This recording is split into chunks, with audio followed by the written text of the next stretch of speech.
everybody, and welcome to the QuitCast. This is our final episode in the intuitive series, for now, at least. We have some things to move on to next time, but I want to start off by saying the intuitive book is officially live. It's officially for sale. So you can purchase it today, but the goal is to assume that you have not read it and that you don't need to read it.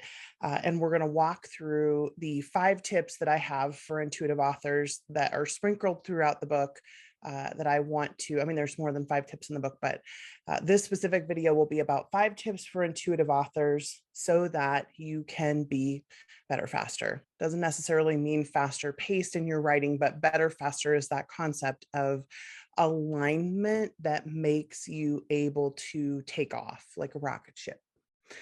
So these are the 5 tips that I have for intuitive writers today. Number 1 is a marketing tip. Because we're doing the marketing series next, I wanted to start here and end here. So the bookends will be about marketing.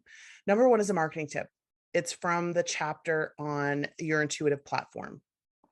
And essentially the tip boils down to, if you hate it, don't do it.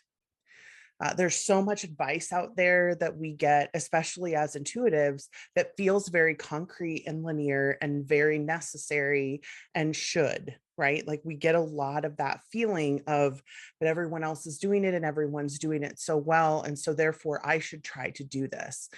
And we ignore our intuition telling us, please God, stop, please don't do this.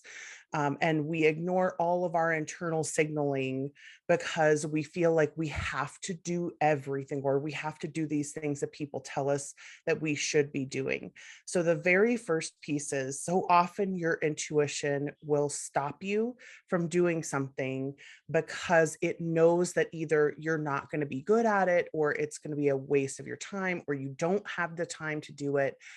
Whatever those reasons are, again, the key with intuition is that you know something, but you don't know why you know it. You can't explain it to somebody necessarily. And so you might want to make the decision to not do this social media thing or not do this trendy thing everybody else is doing, but you feel like you have to.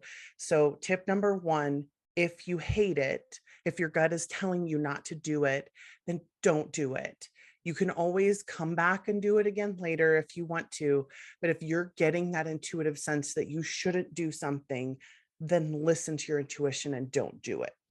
Tip number 2 is find an intuition-friendly environment.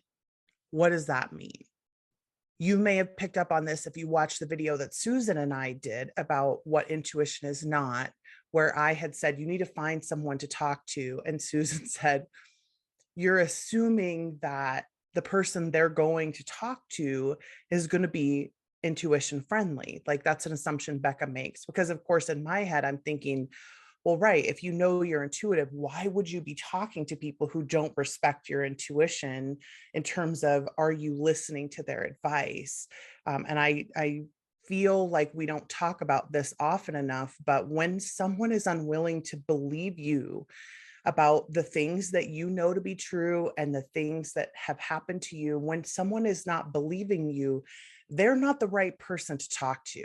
They're not the right person to take advice from. They're not the right person to be coaching or teaching you. They're not the right person to be friends with or to talk to if they're not willing to believe you about what you say. So the very first non-marketing, although I suppose this could also apply to marketing, but the very first non-marketing tip is find intuition-friendly environments. Make sure that you have people you can count on and rely on, who understand intuition, who believe you when you say, I just can't do that, and who aren't going to make you feel guilty, like there's some kind of skill you need to gain when your intuition is the thing telling you, I'm not going to be good at this. I'm not going to do this. This is not my way. And so if people are not willing to listen to you, leave those places. If they don't believe you, leave. That's simple. Intuition protection, or the prevention of making mistakes that go against your intuition, is to make sure the people around you also trust intuition and are willing to back you up and believe you if you say, this does not feel right to me, and at least help you wait until it does feel right or to take a different path. Tip number 3 is from the When Intuition is Wrong chapter. And specifically, this one we wrote because a lot of intuitive people have expressed regret about decisions that they did not make in the past that their intuition was pushing them to make. And so, tip number 3 is specifically when you have an intuitive regret, you have to let your past self off the hook for not knowing what you couldn't possibly have known. So, because intuition is often overrun by other things, and we talk in the book about like when the stakes are so high that you can't allow yourself to fail.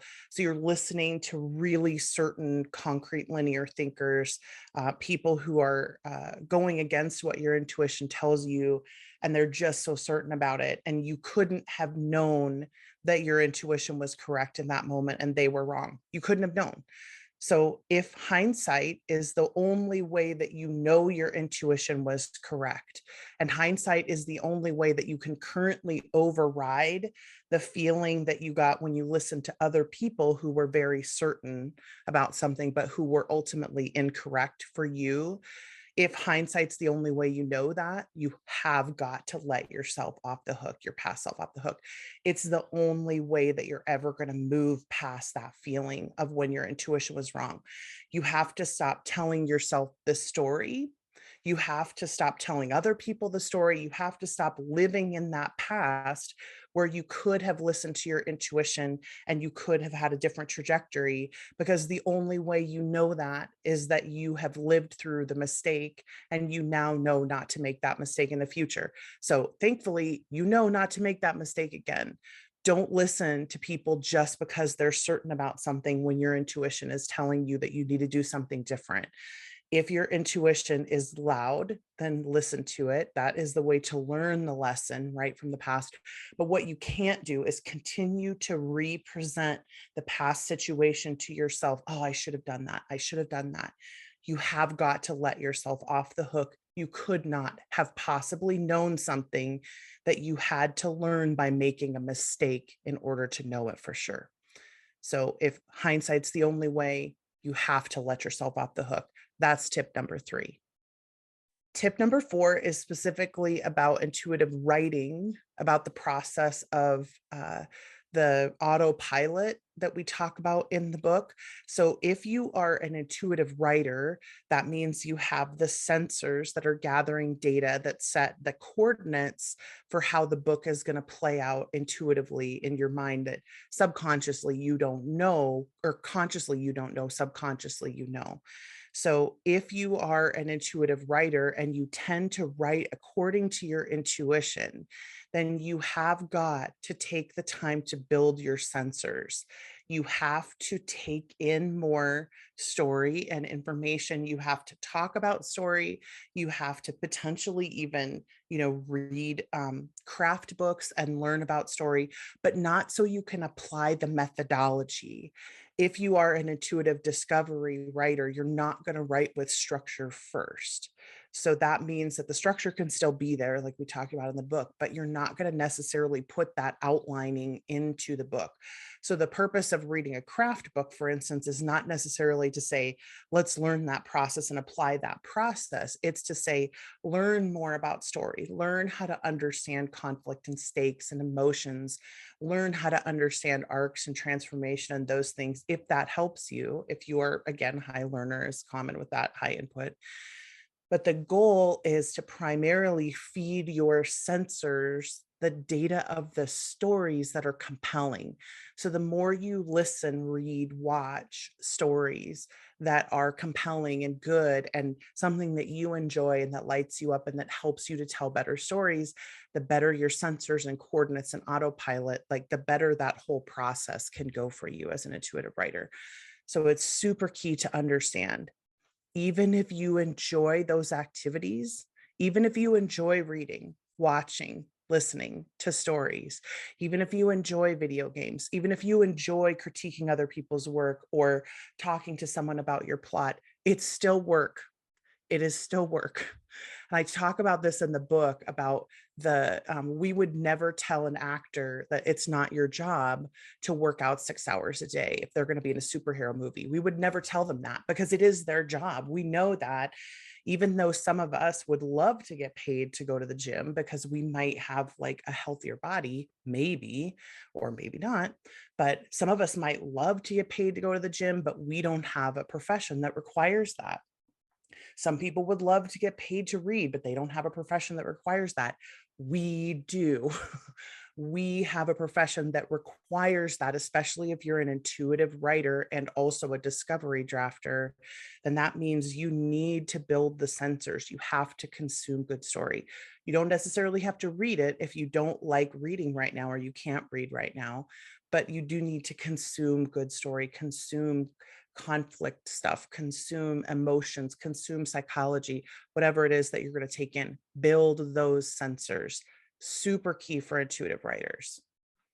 Number 5 in the list of 5 things I think intuitive authors should know is about how to listen to business advice. So, because a lot of intuitive authors and intuitives in general have a sense of I should or I shouldn't do this that's based on intuition, we go looking for validation, right? We go looking for the backup of why we should or should not say yes to a certain tactic or strategy, especially in business and marketing. And the problem is we are often miscomparing our yes to somebody else's yes. So why it would be good for me to say yes to something versus why it would be good for someone else to say yes. And this is the whole thing we do in our Market Better Faster class. We're trying to look at what would make something a good idea for an individual person and what might not be a good idea for a different individual person. Any one platform, any one strategy or tactic in marketing has 100,000 reasons why it would work for different people and not work for other people. But what we tend to hear is, you should do this, you should do this, you should do this. And so when we're intuitives who are taking advice, the danger is because we want to validate how we feel, we go looking for reasons why we are correct or incorrect. And I say correct or incorrect because different intuitives have a different personality. Some people are looking to be proven wrong intentionally, and some people are looking to be proven right. And so it depends on where you fall in that particular metric, but we go validating on some level. When you have evidence to support a yes or a no, it can be tempting to just go with the evidence that validates what you think you hear or what should happen. So I just want to put in a plug for intuitive writers to make sure that you are evaluating other people's advice, not just based on their certainty level, because everyone is certain when something works for them that it should work for you. And they say it might not work for you, but they can't tell you why. We can tell you why on the QuitCast. It's literally what we specialize in. It is the slogan at the end of the long intro that we used to do on our videos. Anyone can tell you what works for them, and they can say it might not work for you, but they can't tell you why. We can tell you why. So you need to go looking for why that particular strategy or tactic works and why it doesn't work. And here's just a few things to think about. When someone has a very giant platform of books, like they have either a lot of people who read their stuff already, they have built something that's really big, or they have a lot of books behind the book that they're currently releasing, they make different decisions than people who have smaller platforms and who have fewer books out. And it sounds like I'm saying that you're innately better if you already have a lot of books out or a lot of people. That's not what I'm saying at all. What I am saying is when you have more assets, it makes you able to make different decisions. If I have 7 different completed series, I'm going to have a totally different advertising and promotion strategy than if I only have 5 books out. If I have 5,000 people on my newsletter versus 500, I make different decisions. If I have 25,000 versus 500, I'm going to make different decisions. And that is frustrating for some people who are in those lower numbers. I totally get that. like I'm not trying to invalidate that. But what I am saying is you can't just listen to every single person who has had success. You have to be willing to look at whether or not those tactics are going to work for you. And sometimes you have to talk to somebody about it. Sometimes you have to get coaching. Sometimes you have to talk to an industry expert or a writer who is willing to be objective about the situation and ask, might my platform size impact this decision?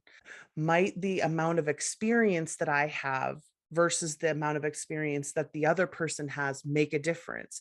If I have a decade of experience in marketing books and I'm able to make decisions that a brand new person doesn't have the built up learned knowledge to be able to make yet, then that might make a difference in how effective I am at something. If I'm built different, if I'm just built different from other people. So there are some people in this industry who are able to do things like write extremely fast or just make really smart marketing decisions or be ahead of trends or, any number of things. They are often just built different from other people. And it's not something I'm saying you can't still have that level of success. I'm not saying you can't still have success at all if you're not built in that way. But there are definitely brain wiring differences that matter in our capacity.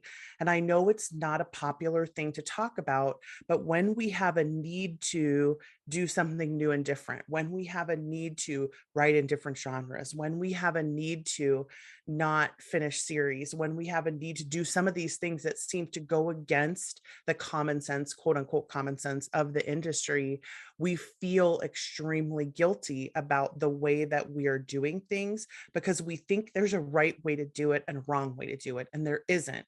You can still have success being different than other people. Your success path is just going to look different from theirs. And so it's so important to know that sometimes you just can't take advice, period, because you're just different than that person is. There are different motivations in this business. You may not be writing for the same reason that person is writing for. You may not have the same amount of time, the same capacity, the same level of goals. All of those things might be different. And so all of this comes into, can you just question the premise, right? Can we just question the premise of whether things are aligned for you or not when you're deciding to do them? And again, if you need coaching, we have coaching. There are other people who have coaching. Please do talk to someone if you think you need help making these decisions. Don't just make them on your own if you feel like you need the support. We have so many options for either low cost or free coaching that exist out there. We do free coaching every single month on our Facebook page. We have extremely low cost and small group coaching on our Patreon. We have all kinds of individual one-on-one coaching. There are lots of options and there are lots of coaches out there. We're not the only people coaching. But I do think specifically for intuitive writers, because we've been talking about this so much, our coaches are especially honed in on some of these things. And so we do encourage you, come to the Becca Nation Patreon, pick up the intuitive book, take the intuitive ads for writers class, take Market Better Faster, do something that will help you feel like you can hone in on your choices and make decisions that are aligned with who you are, that will help you to find the success that you want. If you haven't watched the intuitive videos yet, please do go back to the beginning and watch those. We had a lot of fun making them. We're going to move on to a new series here on the QuitCast pretty soon. We still have one Strengths for Writers video, I think, left to release this week. And then we are going to move into a marketing series on marketing myths, or we're going to finish the marketing series, I think, because it's already started. I hope that this has been helpful. Please do ask questions in the comments if you have them. Come and check out our Patreon if you want to get more connected. And we hope that you, as an intuitive writer, will feel the support of other intuitive writers and just other writers in general. And we hope that this has been helpful for you. So thanks, everyone. We'll see you on the next QuitCast. Bye.